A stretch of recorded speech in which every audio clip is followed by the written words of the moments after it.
কেমন আছেন প্রত্যেকে? আশা করি ভালো আছেন। আর আজকে আ একটা বিষয় নিয়ে রাজনৈতিক বিষয় নিয়ে একটু আলোচনা হবে। সংক্ষিপ্ত আলোচনা, খুব দীর্ঘ আলোচনা নয় এবং এটা দীর্ঘ সময় পরে আমি লাইভে আসলাম পেজে। প্রায় ২ মাসের উপরে। এর মধ্যে একটা অস্থিতিশীলতা ছিল, অনেক টানাপোড়েন ছিল। আমি চাইছিলাম না যে আমার লাইভে কেউ যুক্ত হয়ে কোন রকম সমস্যায় পড়ুক বা কোন রকমভাবে যেটা হচ্ছিল আ মূলত যে যারা আসলে আ তাদের ভাবনার বিরোধী মানে শাসক গোষ্ঠী বা আরকি চালিকা শক্তির ভাবনা বিরোধী তাদেরকে ধরা বা তাদের যারা আমাদের মুক্তমনাদের মধ্যে অনেকে যারা রিমান্ডে ছিলেন বা যাদের কেস চলছিল, প্রত্যেকে একটা ঝামেলার মধ্যে ছিল। কারণ জুডিশিয়ারি সিস্টেমে সবকিছু পরিবর্তন হয়ে গেছে এবং তাদেরও এবং ভবিষ্যতেও যারা আছে তাদেরকে হয়তো খোঁজা শুরু হয়ে গেছে।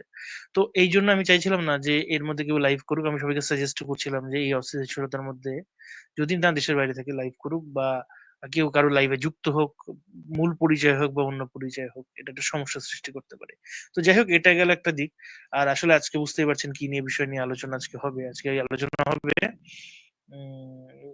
বিভিন্ন নামে আমরা পরিচিত এটা। একটা হচ্ছে অনেকে বলে জুলাই অভ্যুত্থান, অনেকে বলে জুলাই আগস্ট অভ্যুত্থান, অনেকে বলে ছাত্র জনতা অভ্যুত্থান ইত্যাদি। তো এবং ছাত্র জনতা অভ্যুত্থান এবং আসলে একটা বিষয় হচ্ছে জুলাই অভ্যুত্থান কেন বলে এই জায়গাটা একটু ফোকাস করি। জুলাই অভ্যুত্থান হচ্ছে ২য় ফরাসি বিপ্লব, জুলাই বিপ্লব ফ্রান্সে সেটাকে নিয়ে আলোচনা এবং ফ্রান্সের জুলাই বিপ্লবের বা ২য় ফরাসি বিপ্লব বলা হয় জুলাই বিপ্লবকে। এটাকেই ফোকাস করেছে ওরা যে জুলাই বিপ্লব নাম দিয়েছে এবং বিভিন্ন নাম দিয়ে এটা বা অনেকে বলছে এটা ২য় স্বাধীনতা। এটা বলতে ভুলে গেছিলাম। এরকম বিভিন্ন নাম নিয়ে আম সামনে এসছে একটা আন্দোলন। এটা অনেকে বলছে এটা হচ্ছে ছাত্র জনতার আন্দোলন। অনেকে নিন্দুকেরা কোট আনকোট বলছে যে তারা এটা হচ্ছে মূলত একটা ধর্মীয় মৌলবাদী বা মৌলবাদী গোষ্ঠীর একটা আ প্রেজেন্স বা তাদের বা স্বাধীনতা বিরোধী অনেকে বলছে স্বাধীনতা বিরোধী শক্তির আবার ক্ষমতায়ন।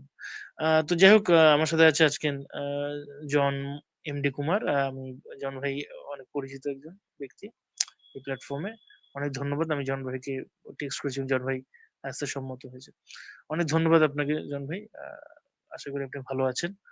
তো আপনি যদি কিছু কথা বলতেন, তারপরে আস্তে, আস্তে আমরা আলোচনায় ঢুকতাম। আজকে আমাদের আলোচনার বিষয় কিন্তু মানে যেটা আছে ওটাই খুব সংক্ষিপ্ত আলোচনা হবে। আমি দীর্ঘ করব না। কিন্তু এখানে ১ম এ জানা বিষয়গুলো থেকে অজানা বিষয়গুলোতে যাব এবং আমি এই নিয়ে আলোচনা করব। জি, হ্যাঁ, জন ভাই আপনি বলুন। জি, ধন্যবাদ মাইকেল ভাই। প্রথমে ধন্যবাদ জানাচ্ছি আমাকে আপনার এই ডিসকাশনে ইনভাইট করার জন্য। তো আসলে এই যে আপনি যেটা বললেন যে এখানে আমি যেটা দেখছি যে সবাই এটাকে কিন্তু জুলাই অভ্যুত্থান বলছে। ইভেন আগস্ট মাসের ৫ তারিখকে তারা বলছে যে 36 জুলাই এরকম কথা আমরা শুনতে পাচ্ছি, যদিও ব্যাপারটা একটু হাস্যকর। তো ইনিশিয়ালি আমি কিন্তু প্রথম দিকে অভ্যুত্থান সম্পর্কে একটু আর কি পজিটিভ ছিলাম। হুম, কিন্তু গ্রাজুয়ালি যেদিকে যাচ্ছে, তো আমার মনে হচ্ছে যে অভ্যুত্থানটা অ্যাকচুয়ালি হয়তো বা মৌলবাদী শক্তির অভ্যুত্থানই ছিল, অথবা এই অভ্যুত্থানটাকে মৌলবাদী শক্তিটা ব্যবহার করছে, এরকম আমরা দেখতে পাচ্ছি। যদি আমি পলিটিক্যাল বিষয়ে আলোচনাগুলো খুব একটা করি না, বাট ঠিক আছে, আপনি আলোচনা করেন, আমি শুনি। আমার যদি কোনো ইনপুট থাকে আমি হয়তো এখানে আমি বলবো আর কি। আপনাকে ধন্যবাদ আকিল ভাই। আচ্ছা, ১ম যে বক্তব্যটা একদম সরাসরি আমি বক্তব্যতে আসি। ১ম এ একটা বক্তব্যতে আসি যে আমি এটা নিয়ে আগেও অনেকবার আমরা আলোচনা করেছি যে ১ম আ মানে জামাত শক্তি বা ইসলামী শক্তি বা বাংলাদেশের অধিকাংশ জনগণ, আমি বলব না। বাংলাদেশের যারা বর্তমানে সমর্থক গোষ্ঠী, এই যে জুলাই অভ্যুত্থান যে সমর্থক গোষ্ঠী, এদের কাছে কিন্তু ১ম যে টার্গেটটা আমরা দেখি যে ১ম টার্গেটই হচ্ছে ভারত। কারণ ভারতকে নিয়ে যে আলোচনা হচ্ছে আ এটা অন্য কোন রাষ্ট্রকে নিয়ে এতটা আলোচনা হয়নি। কেউ মায়ানমারকে নিয়ে বা রোহিঙ্গা ইস্যু নিয়ে আলোচনা হচ্ছে না। ঠিক আছে? এগুলো নিয়ে আলোচনা হচ্ছে না। কেন? একটা জিনিস হচ্ছে কারণ ভারত হচ্ছে এটা সবাই জানে। জানা থেকে অজানাতে যাচ্ছি যেটা বলছি সেটা হচ্ছে যে আমাদের আ ৭১ এ বলুন বা বিভিন্ন সময়ে, শুধু ৭১ না বিভিন্ন সময়ে আ ভারতের একটা প্রেজেন্স বিভিন্নভাবে ছিল। হতে পারে সেটা একটা একটা বলতে পারেন একটা শাসক গোষ্ঠী হিসাবে বা একটা শাসক গোষ্ঠীকে নিরাপত্তা দেওয়ার হিসাবে মানে যেটা ফরমার যে শাসক গোষ্ঠী ছিল বা হতে পারে সেটা স্বাধীনতা আন্দোলনে একটা সরাসরি একটা সহায়তার কারণে হোক বা বিভিন্নভাবে। তো আ বা স্বীকৃতি অবশ্যই বাংলাদেশকে স্বীকৃতি প্রদান এইসব বিষয়ে সরাসরি যুক্ত ছিল। তো একটা জিনিস এখানে আমাকে মনে রাখতে হবে যে আমি আগে থেকে একটা জিনিস বলে রাখি যে বর্তমানে ২ দেশের মধ্যে একটা মিসআন্ডারস্ট্যান্ডিং চলছে। ভারত মনে করছে ভারতের অনেক চ্যানেলে অনেক ভুল খবর দেখাচ্ছে। এটা একদম সত্য কথা। অনেক বেশি প্রপাগান্ডা হচ্ছে, অনেক কিছু হচ্ছে।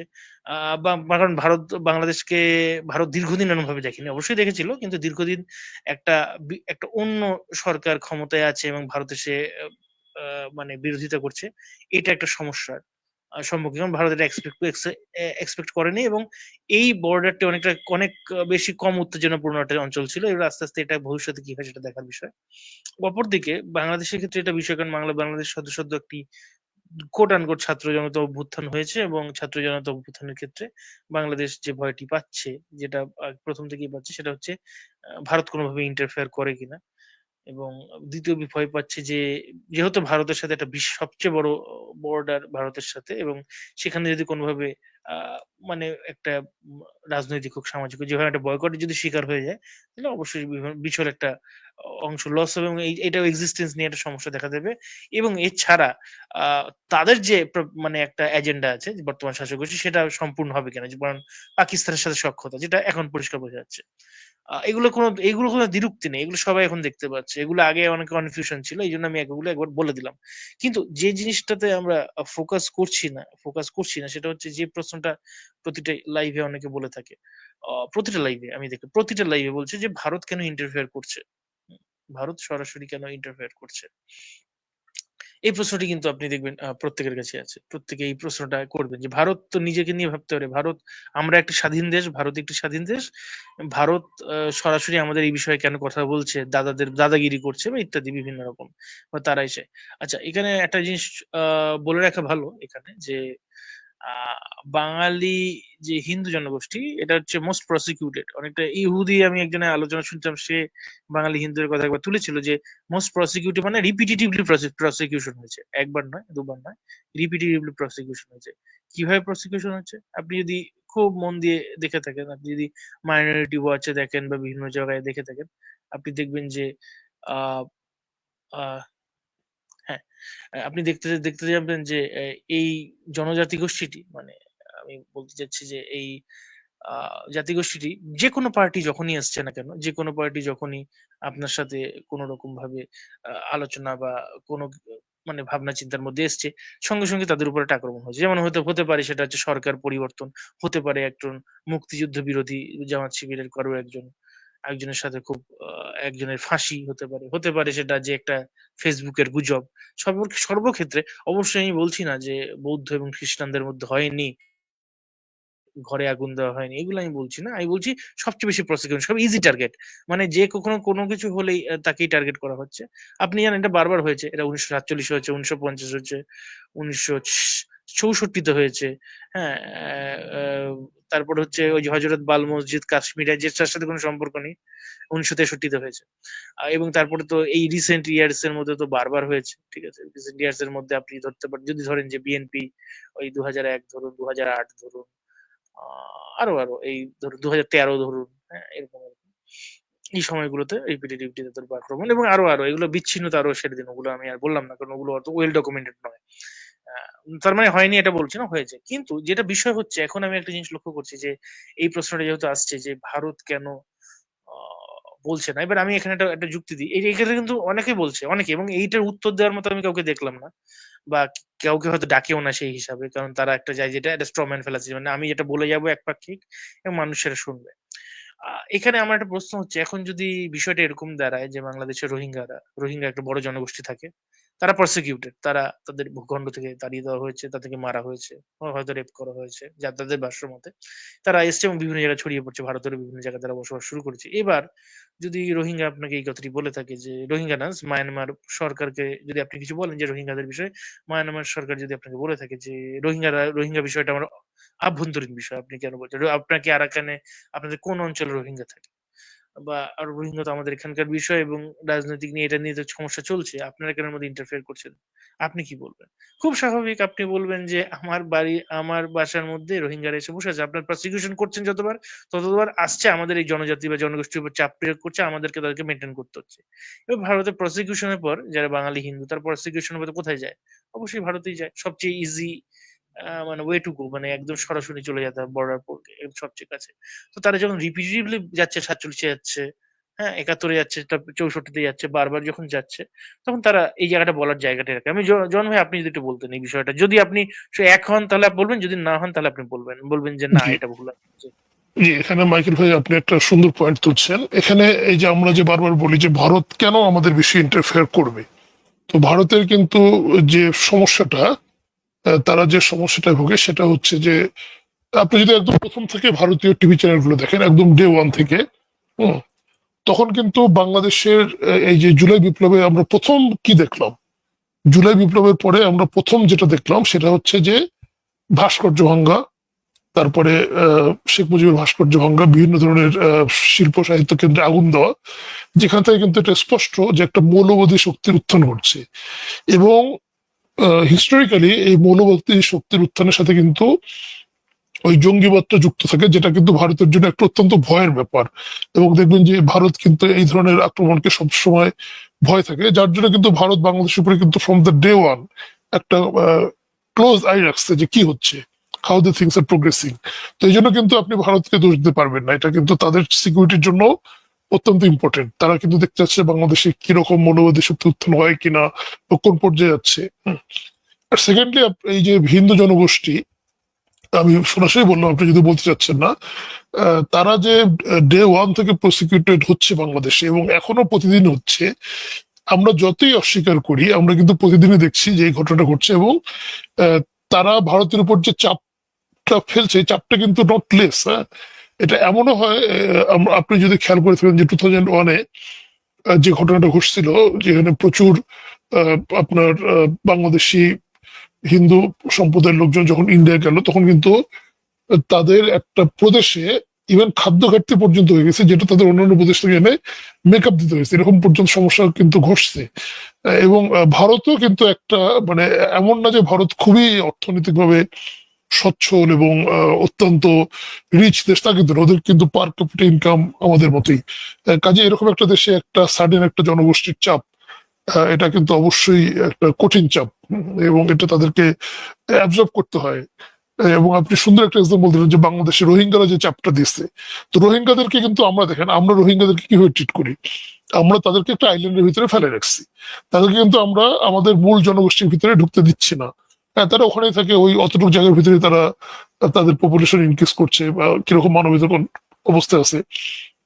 ভারত কিন্তু ওইটা করে না, ভারত কিন্তু তাদেরকে একদম সম্পূর্ণ, হ্যাঁ, একটা প্রসেসের মধ্যে দিয়ে গিয়ে কিন্তু ভারত তাদেরকে সম্পূর্ণ একটা নাগরিক অধিকার দেয়।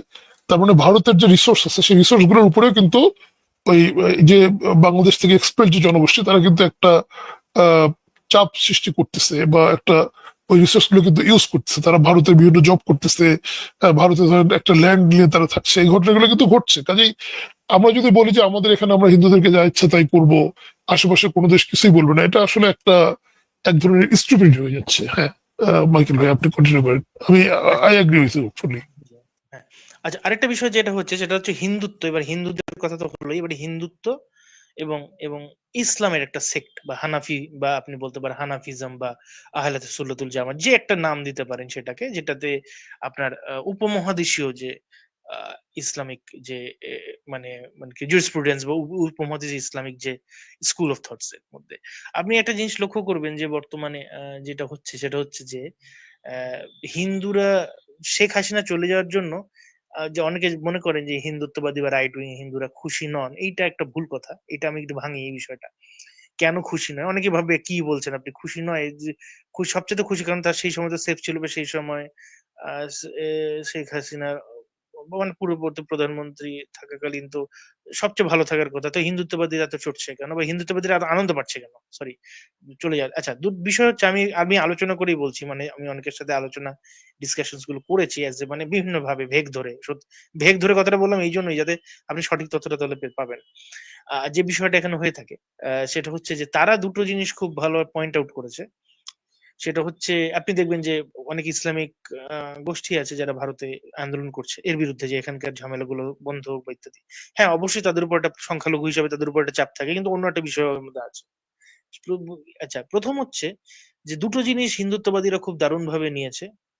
সেটা হচ্ছে এক হচ্ছে যে মাজার ভাঙাটাকে, ঠিক আছে, তারা এটা মনে করে যে মাজার অনেক, আপনি জানেন হয়তো মাজার অনেক হিন্দুরা যায়, তাই না? মাজারে অনেক হিন্দুরা যায় এবং তারা এখানে মানত করে, তারা এখানে অনেক কিছু করে। হ্যাঁ, এই এই জিনিসটা ঠিক আছে।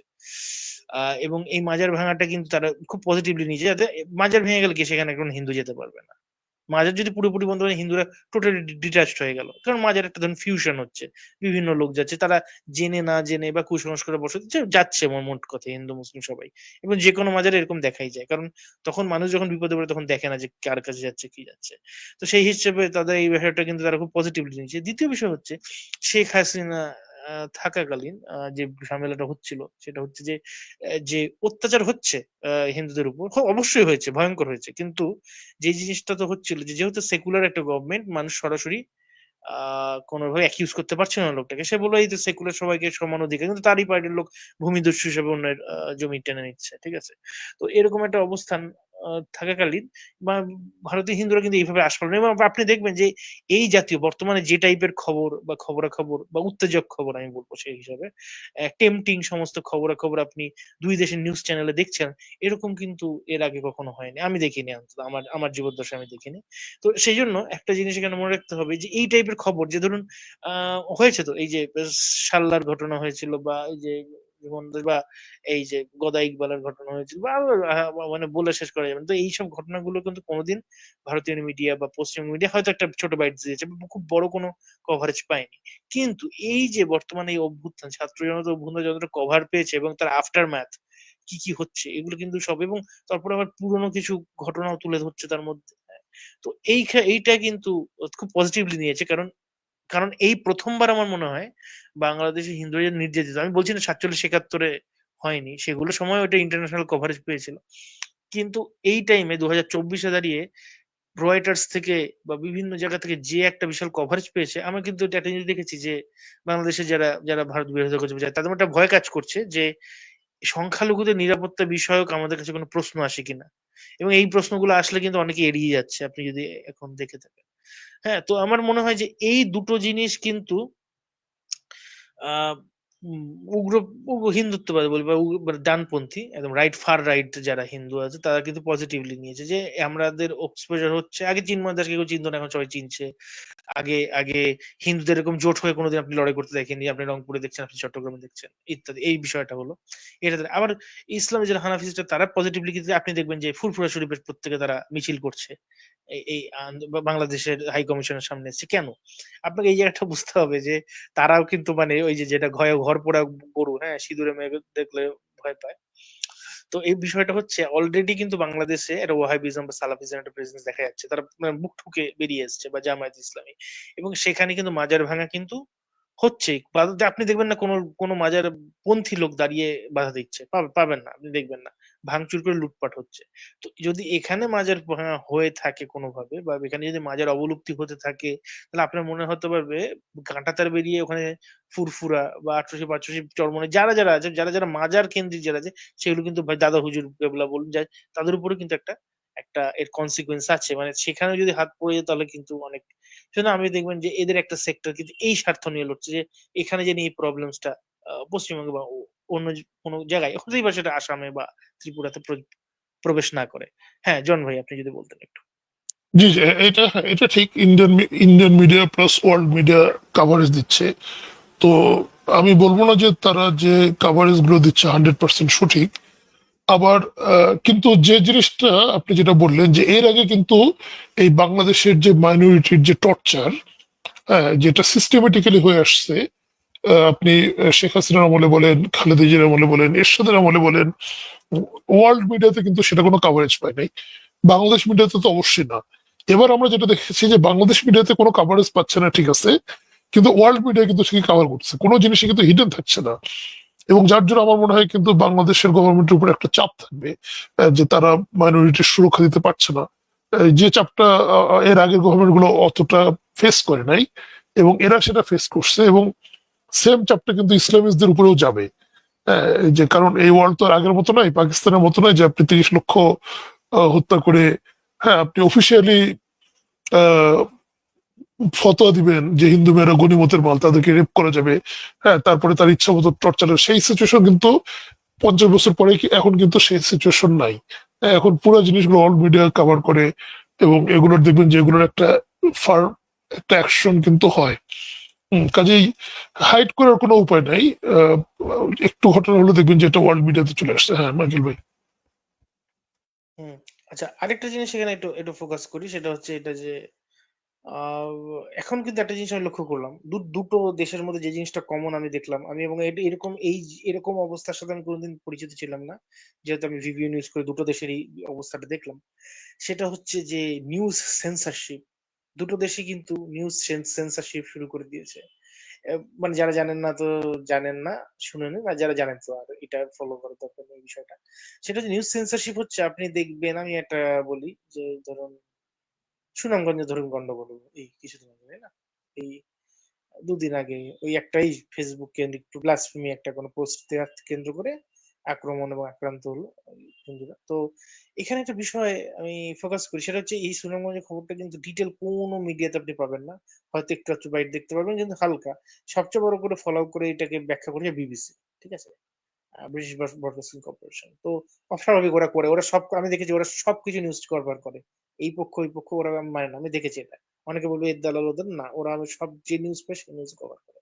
তো আমি দেখেছি। অন্যদিকে আপনি দেখবেন যে ইন ইন মানে বাংলাদেশে অনেক চ্যানেলস আপনি যদি ইউটিউবে খুলতে যান, আপনি যদি ভিপিএন ইন্ডিয়ান লাগান বা অন্য কোনো, দেখবেন যে গভর্নমেন্ট ওটাকে ব্লক করে দিয়েছে, মানে ওইটা এখন শো করছে না। তো আমি হয়তো হয় না, এটা হতে পারে আমি যেটাকে হয়তো নেগেটিভলি নিচ্ছি যে দুজন নিউজ সেন্সর করছে। নিউজ সেন্সর সবসময় হয়, আপনি দেখবেন যে যারা কেউ যদি কোনো মন্দির প্রতিমা ভাঙচুর করে তাদের বলে দুর্বৃত্তকারী, বা বিদেশে আপনি দেখবেন তাদেরকে সরাসরি তাদের ধর্ম বা তাদের রং বা কোনো কিছু নিয়ে তারা ডিটেলস বলে না, তারা বলে যে মিসক্রিয়েন্টস বা ইউনো টেররিস্ট বা এই একটা নাম দেয়, যেটা একটা জেনারেল একটা, হ্যাঁ, একটা একটা রেগুলার একটা নাম দেয়। কিন্তু তারা কিন্তু কখনো মেনশন করে না এটা কে বা কি বা কি জন্য। এটা একদিক দিয়ে ভালো যে কোনো উত্তেজনা ছড়ায় না, এটা এটা একটা পজিটিভ সাইড যে উত্তেজনা ছড়ায় না, এবং কেউ মানে এই একটা কিছু বেসিস উপর ভিত্তি করে কারোর উপর আক্রমণ করবে না। এটা একটা বিষয়। কিন্তু আপনার কি মনে হয় যে, আমি এটা জাস্ট জিজ্ঞেস করছি একটা, যে নিউজ সেন্সর করা কি উচিত এই অবস্থায়, নাকি মানুষের সত্যিটা জানানো উচিত? আমি আমি আপনাকে জিজ্ঞেস করি। না, আমার আমার মনে হয় যে অবশ্যই সত্যিটা জানানো উচিত। সেন্সর করলে সমস্যা হয়ে যায় কি, যে আপনার ফেক নিউজ গুলো বেশি স্প্রেড হয়ে যায়। কিন্তু সেন্সরটা আমার মনে হয় করা উচিত না। বাট সবাই একটু করে বা করার চেষ্টা করে, কিন্তু আমরা তো বুঝি। হ্যাঁ, যখন একটা প্রতিমা, একটা মূর্তি ভাঙ্গা হয়, যেমন আজকেও যেমন ইস্কনের মন্দিরে আগুন দেওয়া হলো, আমরা তো বুঝি যে কারা আগুন দিচ্ছে। এবং ইভেন আমরা এদের অ্যাক্টিভিটি থেকেও বুঝি, এরা যখন বলে যে আমরা মন্দির পাহারা দিচ্ছি, মন্দিরটা কেন পাহারা দিতে হয়? তার মানে অ্যাটাকের তো ভয় আসছে না, ভয় না থাকলে তো তারা মন্দির পাহারা দিত না। ইন্ডিয়াতে তো কোনো মসজিদ পাহারা দেওয়া হয় না, বাংলাদেশের মন্দির কেন পাহারা দিতে হয়? কারণ তারা জানে যে তাদের লোকজনই মন্দিরে অ্যাটাক করবে। তো সেন্সর করলেও কিন্তু জিনিসটা বোঝা যায়, মাইকেল ভাই, যে কারা এগুলোর পিছনে আছে। হ্যাঁ, continue। আচ্ছা, আরেকটা একটা জিনিস এখানে একটু, আপনি যদি মন্দির মসজিদের বিষয়টা আসছেই, তো এখানে একটা প্রশ্ন বারবার একটা আমার মনে আছে, যখন বাঙালি হিন্দুদের যে একটা যখন তাদের উপর আক্রমণ হচ্ছিল বা মন্দির ভাঙছিল, তখন একটা প্রশ্ন আসছিল যে তারা সরাসরি সবাই বেরিয়েছিল মিছিল মাঠে ব্যানারে যে আমাদের মন্দির কেন ভাঙছে, আমরা হিন্দু বলে কি আমাদের উপর আক্রমণ হচ্ছে? তখন একটা ন্যারেটিভ একটা দিক শুনছিলেন, যে আমিও এখন এখনো আছে, যে না, যেহেতু তারা মানে যেহেতু তারা তাদের নেতারা আওয়ামী লীগ করতো, সেই জন্য তাদের উপর আক্রমণ হয়েছে, না তাদের মন্দির ভাঙানো হয়েছে, তাদের জিনিসপত্র কেড়ে নেওয়া হয়েছে। ঠিক আছে? তো একটা জিনিস আমি আমি একটা দুটো জিনিস এখানে বলতে চাই, সেটা হচ্ছে প্রথম, অনেক একজন বললো যে এটা মুসলিমদের বা অনেকে এটাই বলছে যে হিন্দুদের চেয়ে মুসলিমদের উপর বেশি আক্রমণ হয়েছে। আহ, স্বাভাবিক লীগার বা আওয়ামী লীগদের লিগারদের উপর অনেকে মেরে ফেলা হয়েছে। তো আসলে এখানে হিন্দু মুসলিম নয়, যেহেতু একটা রাজনৈতিক কারণে এই হত্যা, এর মধ্যে হিন্দু মুসলিম করবেন না। এইটা আপনি একটা কমন ন্যারেটিভ, সবার মুখে এটা শুনবেন এখন। ঠিক আছে? কিন্তু এখানে আমার একটা কিন্তু আছে।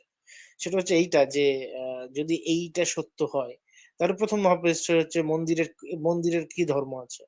মন্দির স্বাভাবিক, যেটা একই আমরা করি, রাষ্ট্রের কি ধর্ম আছে? রাষ্ট্র কি সেজদা দেয়? রাষ্ট্র কি পূজা করে? সেটা রাষ্ট্রের কোনো ধর্ম থাকা উচিত না। তেমন ভাবে মন্দিরের সেই হিসাবে, মন্দির যেহেতু একটা নির্দিষ্ট করে, মন্দির নিশ্চয়ই আওয়ামী লীগ করতো না। ঠিক আছে? বা মন্দির নিশ্চয়ই আমার পার্টি বা কোনো র্যালিতে যেত না, বা সে নিশ্চয়ই কোনো কাউকে তোষামোদ করতো না বা কারোর নিন্দা করতো না। তো এটা হচ্ছে জড়বস্তু। তো এইখান থেকে একটা জায়গায় আসে এটা, যে এই মন্দিরের বিষয়টা থেকে এরপরের যে আর্গুমেন্ট আসবে সেটা এটাই যে, আচ্ছা আমি ধরে নিলাম যে আহ, মন্দিরটা ভাঙা হয়েছে কারণ কোন একজন হিন্দু নেতা, সে আওয়ামী লীগের, সে সেই মন্দিরটি বানিয়েছে। হিন্দু একজন আওয়ামী লীগ ব্যক্তি বা কর্মী সেই হিন্দু মন্দিরটি বানিয়েছে। কিন্তু এখানে একটা কিন্তু আছে, তাহলে যদি এই কথাটা যদি হয়ে থাকে, তাহলে আমাদের পূর্বতন মাননীয় প্রধানমন্ত্রী তিনি মডেল মসজিদ বানিয়েছেন জায়গায় জায়গায়। প্রতি প্রতি জেলায় জেলায় মানে যেমন তার কোটা ভাঙা গেছে। তো সে তো বানিয়েছে না, নিজের হাতে বানিয়েছে। তার পিতার মূর্তি ভেঙে দেওয়া হলো। ঠিক আছে? তার পিতার মূর্তি ভেঙে দিয়ে তারপর প্রস্রাব করা হলো। এত কিছু হলো। কিন্তু মসজিদগুলো কেন ভাঙলো? সে তো মসজিদগুলো বানিয়েছিল। সে যদি মূর্তিগুলো বানিয়ে থাকতে পারে, সে তো মসজিদগুলো বানিয়েছিল। এবং এখানে একটা খুব মজার বিষয় হচ্ছে যে মানে ওই ঠাকুর ঘরে গেলে আমি কলা খাই না, ওরকম একটা ঘটনা হয়ে গেছিল। সেটা হচ্ছে এটা যে আপনি যদি লক্ষ্য করেন যে মন্দির ভাঙার পর কে মন্দির ভেঙেছে এই উত্তরটা না পেতে না পেতেই মাজার ভাঙা শুরু হলো, এবং সঙ্গে সঙ্গে সঙ্গে মানুষ কিন্তু অ্যান্সার পেয়ে গেল যে কারা ভাঙছিল মন্দির, এখন কারা ভাঙছে মাজার। হ্যাঁ, এবং এবং এখানে হ্যাঁ আপনি বলুন যদি জন ভাই, আপনি যদি বলতে, আমি অনেকক্ষণ কথা বলবো। জি জি, এক্স্যাক্টলি। যে আহ, কথা হচ্ছে যে এখানে আরো কথা আছে মাইকেল ভাই। যেমন যদি আমরা বলি যে হ্যাঁ এটা শুধু হিন্দুর জন্য না, তারা যেহেতু আওয়ামী লীগের সাপোর্টার, সেই জন্য তাদের বাড়িঘর আক্রমণ করা হয়েছে। যদিও মানে আওয়ামী লীগের সাপোর্টার হলে যে বাড়িঘর আক্রমণ করা হবে এটা কোনো ধরনের জাস্টিফিকেশন না। হ্যাঁ, এটা মানে এটা কোনোভাবেই জাস্টিফাইড না। তারপরেও ধরে নিলাম, তর্কের ক্ষেত্রে ধরে নিলাম যে হ্যাঁ এটা পাবলিকের একটা জনরোষ। এখন যে মানুষগুলো বিএনপির সরি আওয়ামী লীগের সাপোর্ট করে, তারা সেগুলো তো আমরা চিনি, তারা যে ওপেন তারা আওয়ামী লীগের নেতা ছিল বা কিছু। কিন্তু হিন্দুরা তো তাদের ভোটগুলো তো আপনার এমন না যে তারা ওপেনলি ভোট দিচ্ছে, তারা তো বলতেছে না যে এই যে ভাই আমি আওয়ামী লীগকে ভোট দিলাম, এটা তো তারা বলতেছে না। আমি তো কখনোই কোনো হিন্দুকে বলতে শুনি নাই যে ভোট কেন্দ্রে যাই যে ভোট দিয়ে আসলাম আমি কিন্তু আওয়ামী লীগকে ভোট দিলাম। তাহলে তারা কিভাবে জানলো যে হিন্দুরা আওয়ামী লীগকে ভোট দিচ্ছে? এই লজিকটা তারা কোথেকে পাইলো? এবং আমরা ওপেন থ্রেড দেখছি কিন্তু এই যে সার্জিস আছে না, সে কিন্তু ওপেন থ্রেড দিচ্ছে যে হিন্দুরা সবসময় আওয়ামী লীগকে ভোট দিচ্ছে, এই জন্য তাদের একটা ইয়ে প্রাপ্য, এরকম কথা কিন্তু বলছে। তো সে কিভাবে জানলো যে হিন্দুরা আওয়ামী লীগকে ভোট দিচ্ছে? তার মানে কি, যে আমরা হচ্ছে একটা শ্রেণীর উপরে যে অ্যাটাক করছি সেটাকে জাস্টিফাই করার বিভিন্ন লজিক আমরা খুঁজে বের করছি। যে হ্যাঁ যেহেতু তারা হিন্দু, কাজেই তারা আওয়ামী লীগকে ভোট দেয়, কাজেই তাদের বাড়িঘর পুরানো বা তাদেরকে হ্যারাস করা এটা হচ্ছে আমাদের রাইট। এবং তারপরে বিভিন্ন হিন্দু টিচার, হিন্দু চাকরিজীবী, পুলিশ অফিসার, তাদেরকে যে মানে জোর করে ধরে ধরে তাদেরকে অবসরে পাঠানো হলো, তাদেরকে যে রিটেট করা হলো, এগুলো তো আমরা কিন্তু মিডিয়ায় দেখছি। এগুলো একদম আমাদের আহ, আমাদের মিডিয়া পুরো ব্ল্যাক আউট ছিল, কিন্তু সোশ্যাল মিডিয়ায় কিন্তু আমরা এই নিউজ গুলো পাইছি মাইকেল ভাই। হ্যাঁ, আচ্ছা, এখানে একটা খুব একটা একটা মজার কথা মনে পড়ে গেল। আপনি যেহেতু কথাটা বলছিলেন, সেটা হচ্ছে আপনি একটা জিনিস লক্ষ্য করবেন যে এটা কিন্তু খুব সিলেক্টিভ। মানুষের যে মূর্তি ভাঙা এই কনসেপ্টটা কিন্তু খুব সিলেক্টিভ, আম, বা বলতে পারেন মূর্তি ভাঙা না, মূর্তি ভাঙা বা স্থাপত্য ভাঙা বা ইসলামের সাথে সম্পৃক্ত না এরকম কোনো কিছু ভাঙা, তাই না? আপনি জানেন যে আইসিসরা যখন সিরিয়া আক্রমণ করেছে, সিরিয়ার আলেপ্পোর সমস্ত উম মানে সভ্যতার যত কিছু আছে সব ভেঙে ফেলেছিল, এবং সেখানকার একজন প্রত্নতাত্ত্বিককে মেরে ফেলেছিল, ঝুলিয়ে রেখেছিল। হ্যাঁ, না, এই এই টোটাল যে এই সংস্কৃতি ধ্বংস করা বা এই কনসেপ্টটা, আপনি একটা জিনিস খুব মন দিয়ে একটা জিনিস লক্ষ্য করবেন। সেটা হচ্ছে যে দেখবেন যে এখানে শেখ মুজিবের মূর্তি ভেঙে ফেলা হচ্ছে, তো মূর্তি মূর্তি বেশি প্রস্রাব করা হচ্ছে, এখানে বাউল যারা আছে বাউলের টা ভেঙে ফেলা হচ্ছে, বাউল যা কিছু যেখানে থাকা যাবে না, কোনো মূর্তি রাখা যাবে না ইত্যাদি। কিন্তু আপনি খুব আশ্চর্যজনক ভাবে আপনি এটা লক্ষ্য করেছেন, এটা আমি সবসময় মনে করি, কারণ আমি গেছি ওখানে, তাই যে আমি যখন গেছিলাম তোমার বলতে যে আপনি দেখেছেন বড় বড় পিরামিড, পিরামিড গুলো আছে, এই পিরামিড গুলো কেউ কেন ভাঙছে না? বা পিরামিড তো আসলে কোনো সম্পৃক্ততা নেই ইসলামের সাথে, এটা হচ্ছে ফেরাও বা ফেরাউন বলতে তাদের সাথে সম্পৃক্ত, ফেরাউনের সাথে সম্পৃক্ত। হ্যাঁ, তো তার সাথে সম্পৃক্ত পিরামিড, তার সাথে সম্পৃক্ত মমি, তার সাথে সম্পৃক্ত যাবতীয় কালচার, মানে হাইরোগ্লিফস এর সময় সময় মানে হাইরোগ্লিফস এ লিপি যার সাথে আরবি কোনো মিলই নেই, এইসব এগুলোকে কেন ভাঙছে না? জান ভাই আপনি বলুন, তারপরে আমি না বলছি, আপনি না, উত্তরটা এখানে বলে দিলে আমার বলবো। আমার যেটা মনে হয় যে ইজিপ্টে ইসলাম যেভাবে গ্রো করছে ওখানে কিন্তু আমার মনে হয় যে তাদের ভিতরে এই সালাফিজমটা বোধহয় সেভাবে গ্রো করেনি। আমি নিজেও ইজিপ্টে গিয়েছিলাম, আমার কাছে যদিও দেখছি প্রচুর মুসলিম আছে সেখানে, কিন্তু প্রচুর খ্রিস্টানও আছে, এবং ওরা কিন্তু আমার দেখা মতো ওরা অতটা উগ্র না। হুম। তো এটা একটা কারণ হতে পারে, হয়তো বাংলাদেশে হইলে আচ্ছা, তারা হয়তো এটা এটা পিরামিডও ভেঙে দিত হয়তো বা। আচ্ছা, না, এটা আপনার সাথে আমি একটু একমত হলাম না, কারণ হাসান আল বান্না সহ অনেক যারা আছে, আইসিস ইজিপ্টের এখানে তারা বসে আছে, সালাফিজম একটা বড় জায়গা আছে ইজিপ্টে। পিরামিডের কথা আর বলা নাই কোথাও, আমাদের তো হ্যাঁ, কোথাও কোরআনে বলে না যে পিরামিড আমাদের ধর্মের সাথে যায় না। মূর্তি স্পষ্ট করে বলেছে যে মূর্তি, না না, তাই সেখানে না? মূর্তি আছে, মানে টেম্পল অফ আইসিস স্পিংস। আপনি যান, গিয়ে দেখবেন যে ফেরো হ্যাঁ, ঢুকতে গিয়ে দুই দিকে দুইজন ফেরোদের মূর্তি আছে, বা আপনি স্ফিংস আছে, বোরাকের মতো দেখতে স্ফিংস। এবং এই যা যা আছে, আসলে বিষয়টা এটাই খুব পরিষ্কার। আমার কাছে খুব ব্যাপারটা এত জটিল কিছু না, কারণ এই এই পিরামিড এবং স্ফিংস তাদের রুটির সাথে জড়িত, আর কিচ্ছু না। তো এই পিরামিড আর স্ফিংস যদি কোনোদিন তার রুটির সাথে জড়িত, মানে অন্য কিছু তারা অপশন পেয়ে যায় বেটার, অবভিয়াসলি মনে রাখতে হবে, তাহলে কিন্তু সেটাকে এরা এরা ধর্মীয় ক্ষমতায়নে বলবে এগুলো সমস্ত ইসলামে হারাম। এটা কি, এটা কি অর্ধেক মহিলার এরকম মূর্তি, অর্ধেক প্রাণীর এরকম একটা অশ্লীল একটা মূর্তি, বুঝতে পারি। তো আমি জানি না, এটা আমি জানি না, হয়তো কনভিন্সিং মনে হলো না, কিন্তু আমার কাছে সবসময় মনে হয়েছে যে ব্যাপারটা খুব সিলেক্টিভ।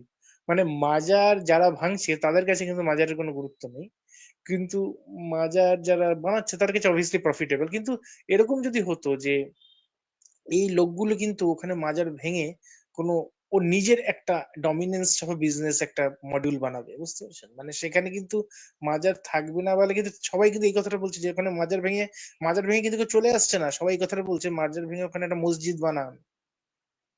আমি আশা করি ন্যারেটিভটা বোঝাতে পারলাম, আমি জানি না জন্ম, একটু বলুন আপনি। জি জি জি, এটাও আপনিও কারেক্ট হইতে পারেন, I am not sure, but হইতে পারে, মেবি ইউ আর রাইট। যে মাজার ভাঙ্গাটা আসলে আমি আমি যেটা দেখলাম যে যেহেতু একটা ন্যারেটিভ আছে যে উঁচু কবর এবং মাজারটা হাদিস অনুযায়ী নিষিদ্ধ। হুম। যার জন্য যখনই তারা মনে করলো যে তাদের হাতে পাওয়ার চলে গেছে, তার ওরা শুধু মাজা না, ওরা উঁচু কবর পর্যন্ত ভাঙা শুরু করছে। বিভিন্ন কবরের আপনি পাকা কবর ভাঙছে, আপনি দেখবেন, ভিডিওতে দেখবেন। তবে এটা আমি জানতাম না যে ওরা মাজার ভেঙে মসজিদ করার দাবি তো, সেটা আমি জানতাম না। তো হইতে পারে, এটা আমি শিওর না, মাইকেল ভাই। আচ্ছা আচ্ছা আচ্ছা। তো এখানে আমি একটা কিছু কথা বলি, এখানে এখানে সেটা হচ্ছে আরেকটা, এটা আর দুটো পয়েন্ট নিয়ে আলোচনা করবো, অনেক একটু আর লম্বা করবো না, যেহেতু আপনার লাইভ আছে। তো এখানে এখানে একটা বিষয় হচ্ছে যে আহ, আমার একটা মনে হয় যে কেন বাংলাদেশ ভারতকে টেম্পট করছে, কিরকম আমি বলি। যখন যখন শেষ হয়ে গেছে, মানে যখন এই তারা মানে এই 24-এর স্বাধীনতা তারা পেলো, স্বাধীনতা কথাটা ইউজ করছে, যদিও ইউজ করার জন্য অভ্যুত্থান এখন মানুষ বলে, 24-এর স্বাধীনতা যদি তারা পেলো, তারপর থেকেই তারা বলা শুরু করলো যে এই আপনার এই নর্থ ইস্টের যে ভারতের অংশটা সেটি আমাদের, আমাদের এটা আমরা নিয়ে নেব, হ্যাঁ, সেভেন সিস্টার খেয়ে নেবো, ইত্যাদি ইত্যাদি, এইসব বিভিন্ন কথা এই বিভিন্ন জায়গায় মানে পোস্ট করছে তারা বিভিন্ন জায়গায়। বর্তমানে যেটা যে ভারতের পতাকা পায়ের নিচে নিয়ে যারা যাচ্ছে, ইসরায়েলের সাথে ভারতের পতাকা, ইউএস এর ফ্ল্যাগ ইত্যাদি।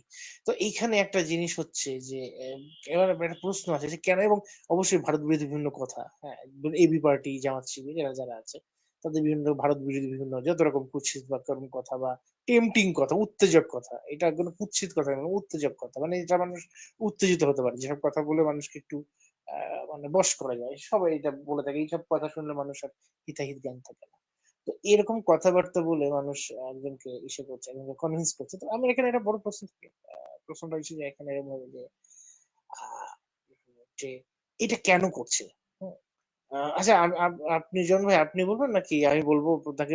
আপনি বলুন যে এটা কেন না, করছে আপনার মনে হয়, জি, তাহলে আমি বলবো। এটা আসলে মাইকেল ভাই আমি অত্যন্ত কনফিউজড, হ্যাঁ, যে এত মানুষের বুদ্ধি এত কম কেন হইতে পারে। কোনো কারণ ছাড়াই হঠাৎ করে দেখলাম যে তারা ভারতের পতাকা প্রজ্বলিত করছে কোনো কারণ ছাড়া। এবং আমরা আমাদের আসলে ধারণাই নাই যে ভারত কি জিনিস, সেভেন সিস্টার্স কি। হ্যাঁ, আমাদের মানে উই ক্যানট ইভেন ইমাজিন ভারতের যে আপনার শুধু পারমাণবিক শক্তি কত এটা আমি বলবো না, তারা যে কোনো দিকে, হ্যাঁ, তাদের আপনার আর্মি বলেন, তাদের এয়ারফোর্স বলেন, এবং তাদের ইকোনমি বলেন, এটা যে আমাদের চেয়ে যে কত গুণ স্ট্রং আমাদের মনে হয় কোনো আইডিয়াই নেই। হুম। তো আমি জানি না। হ্যাঁ। ন্যারেটিভটা আপনি বলুন, আমি এরপরে এর উপর বলুন। সেটা হচ্ছে জি এইটা যে আমার বিষয়টা একটু অন্যরকম লেগেছে, ঠিক আছে, এটা পরিষ্কার করতে হবে। দেখুন, যখন মানে ৭১-এ মানে স্বাধীনতা, আমাদের পূর্ব যেটা পূর্ব ভাষা আন্দোলন বা তার তৎপরবর্তী স্বাধীনতা, এটার সাথে এই 24-এর স্বাধীনতার পার্থক্য আছে। পার্থক্যটা হচ্ছে এইটা, এখানে যে প্রশ্নটা এখন যেটাকে আর স্বাধীনতা বলা হচ্ছে না, অভ্যুত্থান বলা হচ্ছে। পার্থক্যটা হচ্ছে যে কার বিরুদ্ধে স্বাধীনতা? কার ডমিনেন্স থেকে স্বাধীনতা? ঠিক আছে? এই প্রশ্নটা আসছে। আপনার মনে আছে হয়তো যখন ১ম এই যখন এই সরকার চলে গেল, একটা অস্থিরতার মধ্যে কোনো সিস্টেম নেই। মানে রাজার বাগের সংস্থা চলে যাচ্ছে, ভয়ংকর অবস্থা, এ ওকে মারছে। একটা পার্জ সেই সিনেমার মতো একটা অবস্থা। তো সেই সময় আপনার মনে আছে যে প্রত্যেকে একটা বলছিল এসছে, আমাদের আক্রমণ করছে, চলুন আমরা সব দল বেঁধে যাই। এই একটা ন্যারেটিভ হলো। এর পরবর্তীকালে আপনি আবার দেখবেন যে সেম টাইপ অফ এই যে টেম্প্ট করছে যে আ পরিষ্কার কথা এইটাই যে আমার কাছে এটাই মনে হয়েছে যে তারা ভারতকে তাদের সীমার মধ্যে যদি ভারত ঢোকে এবং তারা টেম্প্ট করে চাইছে যে ভারত তাদের কাছে আসুক এবং ভারত আসলেই তখন তারা বলবে এই যে আমরা এখন তারা আরো একতাবদ্ধ হবে যে এই দেখো ভারত আমাদের সাথে আমাদের স্বাধীনতার সভারেনিটিকে ব্রেক করেছে, সভারেনিটিকে ব্রেক করে এসছে আমাদের কাছে, এবার চলো আমরা এর বিরুদ্ধে যুদ্ধ করি। কারণ এই চেষ্টাটা কিন্তু ওই 24-এর স্বাধীনতার সময় হয়েছিল। সবাই কিন্তু এই একটা ন্যারেটিভ দেওয়ার চেষ্টা করছিল যে ভারতের বিরুদ্ধে, ভারতের আগ্রাসনের বিরুদ্ধে, ভারতের আগ্রাসনের বিরুদ্ধে। কিন্তু কিন্তু দেখা যাচ্ছে যে ভারত মানে ওই মানে ভূখণ্ডের মধ্যেই নেই বাংলাদেশে। যেটা বলা হচ্ছে যে ঢুকে পড়েছে আমাদের মধ্যে প্রচুর পুলিশ হিন্দিতে কথা বলছে, ঠিক আছে? তার বা ভারতের সৈন্যরা, আপনার মনে আছে কিন্তু ভারতের সৈন্যরা সব দেশে ফিরে যাচ্ছে। ভারতের সৈন্যরা সব কি বলে ফ্লাইট করে দেশে ফিরে যাচ্ছে বা ২৬ লক্ষ ভারতীয় কাজ করে এবং তারাই এখানে অনেক এজেন্ট ঢুকে বসে আছে। আপনি দেখবেন যে এই টোটাল বিষয়টাতে এটাই বোঝাচ্ছে মানে এক কথায় যে ভারত এখানে একটা আধিপত্যবাদ চালাচ্ছে, তার বিরুদ্ধে লড়াই করে আমরা আধিপত্য থেকে মুক্তি, যেটা এখনো বলছে তারা। কিন্তু সাধারণ মানুষকে স্টিল না তারা কনভিন্স করতে পারেনি যে এটা স্বাধীনতা। স্বাধীনতা বলে এটাকে কেউ স্বীকার করছে না। এটাকে সবাই বলছে অভ্যুত্থান, একটা দৃশ্যপট বদল হয়েছে দেশের। এই জন্য কিন্তু এই প্রসঙ্গগুলো আসছে এর পরে যে স্বাধীন দেখুন যখন অভ্যুত্থানের পরবর্তীকালে তারা ভেবেছিল যে এটাকে সবাই স্বাধীনতা হিসেবে স্বীকৃতি দেবে এবং এর সাথে সাথে যে জিনিসগুলো হবে সেটা হচ্ছে কি কি ওটা দেশের নাম পরিবর্তন, আহ কবি পরিবর্তন, জাতীয় সঙ্গীত পরিবর্তন, কিন্তু জাতীয় কেউ সঙ্গীত এগুলো পরিবর্তন হয়। হ্যাঁ কেউ এগুলোকে অ্যাকসেপ্ট করছে না। কারণ তারা সবাই ভাবছে এটা অভ্যুত্থান, ঠিক আছে? এটাকে স্বাধীনতা এখনো কেউ ভাবছে না। এবং অভ্যুত্থানের পর এগুলো পরিবর্তনের কেউ কোনো জাস্টিফিকেশন পাচ্ছে না। স্বাধীনতা হলে সেখানে পরিবর্তনের বিষয় আছে, তাই না? যে পাক সার জমিন সাত বাদ দিয়ে আমার সোনার বাংলা হবে, এটা বিষয় আছে। এবার প্রথমবার কিন্তু তার ফেইল হলো যে স্বাধীনতাটাকে কেউ বলছে না আর। কিন্তু এখন আবার তারা আবার চেষ্টা করছে যে যদি কোনোভাবে ভারত তার ভূখণ্ডে আসে, তখন যেটা হবে সবাই এক হয়ে, আমরা হিন্দু মুসলিম বৌদ্ধ খ্রিস্টান সবাই এক হয়ে আবার ভারতের বিরুদ্ধে লড়াই করে আবার দেশ স্বাধীন করবো। আবার কিন্তু আবার সেই একই ন্যারেটিভে কিন্তু তারা ফিরবে যে এবার দেশের নাম পরিবর্তন করবো, জাতীয় পতাকার পরিবর্তন করবো বা এই যে কি আমাদের ন্যাশনাল অ্যানথেমকে পরিবর্তন করব। মানে তারা কিন্তু একটা রিপিটেড ফেইল্ড অ্যাটেম্প্ট করছে যে তাকে তো এটা প্রুফ করতে হবে যে কার বিরুদ্ধে স্বাধীনতা। তারা যে প্রুফ করে যে ভারতের বিরুদ্ধে স্বাধীনতা, ভারত তো সে ভূখণ্ডে ঢুকছে না এবং এইটা তাদের মানে ফ্রাস্ট্রেশনের একটা কারণ। ভারতের একটা ফ্রাস্ট্রেশন কাজ করছে যে এই বাংলাদেশকে তারা আগে কখনো দেখেনি, কি হবে না হবে। বাংলাদেশের যেটা ভয় হচ্ছে যে যারা কতিপয় লোক যারা এটা চাইছে, তারা চাইছে দেখবেন যে ভারত কেন আছে না, ভারতের বিরুদ্ধে যুদ্ধ করবো। ও চাইছে যে ভারত ঢুকে বললে সঙ্গে সঙ্গে তারা ইউএন বা বড় কোনো জায়গায় গিয়ে বলে দেখুন ভারত আমাদের সভরেনিটি ব্রেক করেছে। তো এই যে বা পাকিস্তানের সাথে যোগাযোগ বাড়াবো, এই এই ইস্যুতে যদি ভারত আমাকে, কিন্তু ভারত কূটনৈতিক ভাবে অনেক স্ট্রং, তারা এটা কোনোদিন করবে না বা সরাসরি আক্রমণ করবে না, ঠিক আছে? তো এইটাই আমার কাছে মনে হয়। আপনার কিছু কি মনে হয়? আমার যতটুকু থেকে এখানে দুইটা জিনিস মাইকেল ভাই, অ্যাকচুয়ালি আমরা কিন্তু ভারতকে মিসজাজ করি, ভারতের ডেমোক্রেসিকে আমরা আমাদের ডেমোক্রেসির সাথে মিলাই ফেলি। ভারতের ডেমোক্রেসি কিন্তু অনেক স্ট্রং, হ্যাঁ, এবং ভারত কিন্তু ডেমোক্রেটিক্যালি নট এ চাইল্ড। এটা কিন্তু ভারতের ডেমোক্রেসি অনেক ম্যাচিউরড। আপনি যদি খেয়াল করে থাকেন, ওই যে বাংলাদেশে একবার হইলো না, অনেকগুলো ভারতীয় সোলজার ঢুকে গেল এবং বাংলাদেশি মিলিটারিরা, বাংলাদেশি আর্মি তাদেরকে কিন্তু পুরো ম্যাসাকার করছে। হ্যাঁ, 700 বা 800 ভারতীয় সোলজারকে কিন্তু বাংলাদেশ মেরে ফেলছে। এটাকে আপনি খেয়াল করতে পারেন মাইকেল ভাই? জি হ্যাঁ আমরা মনে আছে, তখন, জি মনে হ্যাঁ আছে, মনে আমরা আছে আমার 2001 আমরা তখন 2001 সম্ভবত, হ্যাঁ, কলেজে পড়তাম বা সামথিং, আমার খেয়াল আছে এরকম সময়। এখন কিন্তু দিল্লি কিন্তু তারা অলরেডি তারা প্ল্যান করছিল যে বাংলাদেশে তারা অ্যাটাক করবে, এয়ার অ্যাটাক করবে। এবং আমি আমি এটা পরে জানছি, বিভিন্ন সোর্স থেকে জানছি, কিন্তু তারা কিন্তু এয়ার অ্যাটাকটা করে নাই। কেন করে নাই? তাদের কজ কি দেখাবে? কারণ প্রতিটা সোলজার মারা গেছে বাংলাদেশি সীমানার মধ্যে। একটাও কিন্তু বাংলাদেশের সীমানার বাইরে মারা যায় নাই। যদি একজন সোলজারও বাংলাদেশ সীমানার বাইরে মারা যেত, তাহলে ভারত একটা কজ দেখাতে পারতো যে তারা আমাদের উপরে অ্যাটাক করছে, সো আমরা পাল্টা অ্যাটাক করতেছি। কিন্তু যেহেতু প্রত্যেকটা সোলজার বাংলাদেশের সীমানার ভিতরে মারা গেছে, ভারত কিন্তু কিচ্ছু বলেনি, একেবারে চুপচাপ করে এই চিন্তা করেন 700-800টা সোলজারের ডেড বডি হজম করা, তারপরে সেই পেপারে যে আপনার বাঁশের মধ্যে করে ঝুলে নেওয়া যায়, যেগুলো আমাদের নিউজ পেপারে আসছে, এই জিনিসগুলো কিন্তু ভারত জাস্ট হজম করছে। হ্যাঁ, এত বড় একটা পরাশক্তির কাছে কিন্তু এই জিনিসটা হজম করার নট ইজি, কিন্তু তারা কিন্তু এটা জাস্ট হজম করছে। একটাই মাত্র কারণ যে তাদের ডেমোক্রেসি অনেক ম্যাচিউর, তারা ভালো করেই জানে যে তারা যদি কোনো একটা মানে অ্যাকশন নিত, তারা কিন্তু পুরো ওয়ার্ল্ডের কাছে একটা কোশ্চেন কোশ্চেন নিয়ে চলে আসতো যে ওদের সোলজার গুলো বাংলাদেশের সীমানার ভিতরে কি করতেছিল, তাদের কাছে তো কোনো অ্যান্সার নাই, তাই না? তো এই একটা কারণেই তারা কোনো অ্যাকশন নিতে পারে না। এখন আমরা যদি মনে করি যে আমরা ভারতকে উস্কাই দেবো, ভারতের পতাকা ইয়ে করব, এতেই ভারত আমাদের উপরে এয়ার অ্যাটাক করবে, I think we are living in a fools paradise. তারা যদি করতে চায় তারা কিন্তু করবে খুব টেকনিক্যালি, এবং এমন ভাবে করবে যাতে তাদের গভর্নমেন্টকে ইনভলভ হইতে না হয় ডাইরেক্টলি। অনেক সময় দেখবেন যে আমেরিকার সিআইএ তারা যে কাজগুলো করে, অনেকের অনেক প্রতিশোধ তারা কিন্তু নেয়, কিন্তু হিডেন ভাবে নেয়, তারা ওপেনলি করে না। হয়তো ভারত যদি কিছু করতে চায় হয়তো সেভাবে করবে, বাট আমার মনে হয় না যে তাদেরকে আমরা উস্কাই উস্কাই এই যে তোদের পতাকা মারাচ্ছি, এই যে তোদের সাথে ইয়ে করলাম, তোরা কিছু একটা কর। আমার মনে হয় না যে ভারত এতটা ইমেচিউর, এবং I don't think so Michael ভাই ইট উইল ওয়ার্ক।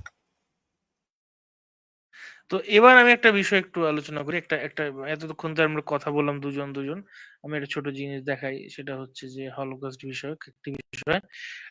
আচ্ছা, আমি এখন আলোচনা করব যে এই যে ভারতের সাথে বিরোধিতা, সবকিছুর পেছনে একটা জিনিস আপনি বারবার কাজ করছে, যে আমরা খুব বিরক্ত হয়ে গেছিলাম, যে বা যারাই পৃথিবীর সবাই আমার মনে হয় বিরক্ত হয়ে গেছিলাম যে মুক্তিযুদ্ধের চেতনাকে এত এক্সপ্লয়েট করা হয়েছিল এই বছর, 14-16 বছর। তো আহ, আসলে আমি আজকে বুঝতে পারছি এই কথাটা কেন রিপিটেটিভলি বলা হতো, আমি জানি না।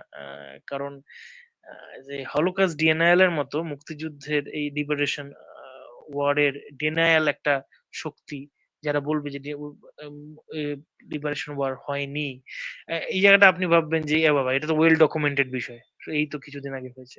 না, আপনাকে মনে মনে হতে হবে ওয়েল ডকুমেন্টেড তখনই বলবো, আজকের জিনিসটা যে বলবো আমি ওয়েল ডকুমেন্টেড, কারণ এখানে ইন্টারনেট আছে, এই নিউজগুলো একটা সার্ভারে থাকবে, সার্ভারে এর থাকবে না থাকলে ওই সার্ভারে থাকবে। কিন্তু ওই টাইমে অনেকগুলো আছে যেগুলো সব তখন ইন্টারনেটের কোনো যুগ ছিল না, এবং এগুলো ওয়েল ডকুমেন্টেড কতটা আমি জানি না, কিন্তু এগুলি চাইলেই যে কেউ মুছে ফেলা সম্ভব। হ্যাঁ, হয়তো পুরোপুরি পারবে না, কিন্তু আংশিক বা অনেকাংশে মুছে ফেলা সম্ভব যদি কেউ চেষ্টা করে। এবার আপনি এটা যেটা প্রশ্নটা আপনি ব্যাক স্টেজে করেছিলেন যে হলোকস্টের সাথে কি বিষয়টা, জুদের সাথে কেন বিষয়টা আসছে, কারণ যেসব প্রশ্নগুলো, আমি একটু সতর্ক করছি সবাইকে, যে যেসব প্রশ্নগুলি হলোকস্টের সময় হলোকস্ট ডিনায়াল, আচ্ছা হলোকস্ট ডিনায়াল কারা, মানে কারা হলোকস্টকে ডিনাই করে, মূলত ইসলামিস্ট যারা অনেকে আছেন, ইসলামিস্ট আছেন কিন্তু এর মধ্যে মাইন্ডেড, যারা মানে অনেকে আছে যারা জিউদ, যাদের ইসরায়েলের বিরোধী, তারা হলোকস্টকে ডিনাই করে, এবং এবং যারা নিও নাজি, যারা নাজিজমকে, তারা নাজিজমের ফেয়ার দিকটা বা ভালো দিকটা দেখানোর জন্য নিও নাজিরা তারা প্রমোট করে হ্যাঁ হলোকাস্ট ডিনায়াল। হলোকাস্ট ডিনায়ালের মূল হচ্ছে অর্থ, টার্গেটই হচ্ছে যে হলোকাস্ট বলে কিছু হয়নি, এটাকে প্রুফ করা। ঠিক আছে, এটা আচ্ছা, এবার আমি একটু একটু এটাকে ঢোকাই, একটু আমি এটাকে অ্যাড করি। হয়তো দেখতে পাচ্ছে, হয়তো যারা ছোট একটু, আমি লিঙ্কটা যদি পরে চান আমি পরে দিয়ে দেবো। আচ্ছা, এখানে কিছু প্রশ্ন আসে হলোকাস্ট সম্পর্কে, আমি বলি প্রশ্নগুলো বাংলায় বাংলায় আমি একটু বলে যাচ্ছি। হলোকাস্ট একটি প্রোপাগান্ডা, এখানে কোনো যুক্তি নেই যে হলোকাস্ট হয়েছিল।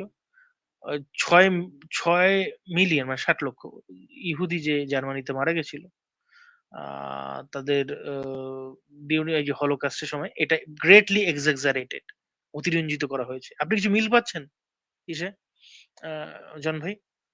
আমাদের স্বাধীনতা যুদ্ধের সাথে একটু হ্যাঁ, মিল দেখা যাচ্ছে আর কি, এক্স্যাক্টলি হ্যাঁ। এক্স্যাক্টলি, আমি এই জন্য আমি আরো আরো আপনি আরো আপনি মিল পাবেন, আরো আপনি মিল পাবেন, ওয়েট ওয়েট। আচ্ছা, এবার বলছে যে এটা ইংলিশে বলি, এটা didn't the international committee for the red cross report that only 3 lakh people had perished in the German concentration camp? Not all of them are Jews. এটা একটা প্রশ্ন, যে ওই একই দেখেছেন তো, যে মানে শুধু কি জুসরা হয়েছিল, অন্যান্য হয়নি? অবশ্যই, বা বিষয়টা আমি একটু বলি এখানে, একটু যারা জানেন না, সেটা হচ্ছে যে যে হিটলার যখন গ্যাস চেম্বার বানিয়েছিল জাইক্লোন বি, যে টক্সিক যে ইনফ্লেমেবল এই প্রোডাক্টটা দিয়ে, মানে এটা দিয়ে মানুষকে মারা, প্রথমে তারা কিন্তু ও, মানে অ্যাসাইলাম বা পাগলাগারদের লোকেদেরকে ভরে আগে পরীক্ষা করেছিল এটা কতটা অ্যাকসেপ্ট, এবং তারা সত্যি জিউ ছিল না, তারা র্যান্ডম পিপল ছিল, জার্মানি বলতে পারে। ঠিক আছে, এটা সত্যি কথা। কিন্তু তার মানে কখনোই না যে জিউরা মারা গেছে। এটা প্রুভস আসওয়াজ এবং অনেক আছে। যাই হোক আমি বলি আরো পয়েন্ট গুলো বলছি। দেখুন, Nazi policy towards the Jews was emigration not extermination. মানে আ ইহুদিদের সরি নাৎসিদের নাৎসি জার্মানির মূল টার্গেট ছিল ইহুদিদের তাদের ভূখণ্ড থেকে বের করে দেওয়া, তাদের মেরে ফেলা নয়। আবার মিল পেলেন কিন্তু আরেকটা। ঠিক আছে? আচ্ছা আরো আমি বলি, "The not a single document has been found with Hitler's signature ordering the extermination of the Jews." তো মানে যেখানে কোনো হিটলারের সরাসরি কোনো সই পাবেন না। আ যেখানে সে বলেছে যে জিউদের হত্যা করার। আচ্ছা এখানে একটা বলে দিই।